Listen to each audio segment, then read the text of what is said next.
नमस्कार साथीहरू, स्वदेश तथा विदेशमा बसेर तपाईहरू अहिले हेर्दै हुनुहुन्छ गजबको share YouTube channel.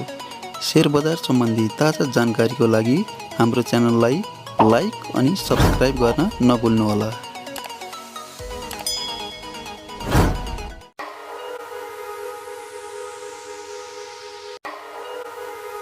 Nepali share बजारमा आइपिओ ल्याउन लागेको समाज लघुवित्तले विक्रम सम्वत 2068 फागुन 25 गतेबाट आफ्नो सेवा शुभारम्भ गरेको हो। यो कम्पनीको केन्द्रीय कार्यालय सर्लाहीको मलङ्गमा रहेको छ।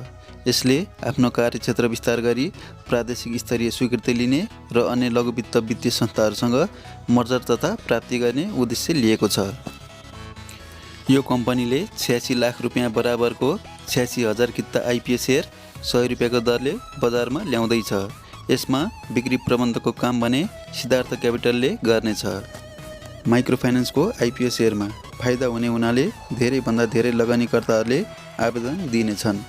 86,000 किता मात्र खुल्ने आइपिओमा 3 लाखभन्दा माथिको आवेदकहरूले सेयर भर्ने हुनाले गोला प्रथाबाट भाग्यमानी लगानीकर्ताहरूले मात्रै 10 किता सेयर हात पार्ने हुनाले यस कम्पनीको आइपिओमा 1000 रुपियाँको मात्र आवेदन दिँदा पर्याप्त हुन्छ। नेपाल धितोपत्र बोर्डको स्वीकृति पश्चात आइपिओ निष्कासनको प्रक्रिया अगाडि बढेसँगै सोको बारेमा हामी अर्को नयाँ भिडियोहरूमा जानकारी दिँदै जानेछौँ। अरू थुप्रै microfinance company, hydro power company, life insurance company र नन लाइफ इन्सुरेन्स कम्पनीहरूले पनि आइपिओ सेयर जारी गर्दैछन्। त्यसको बारेमा पनि हामी तपाईँहरूलाई जानकारी गराउँदै जानेछौँ।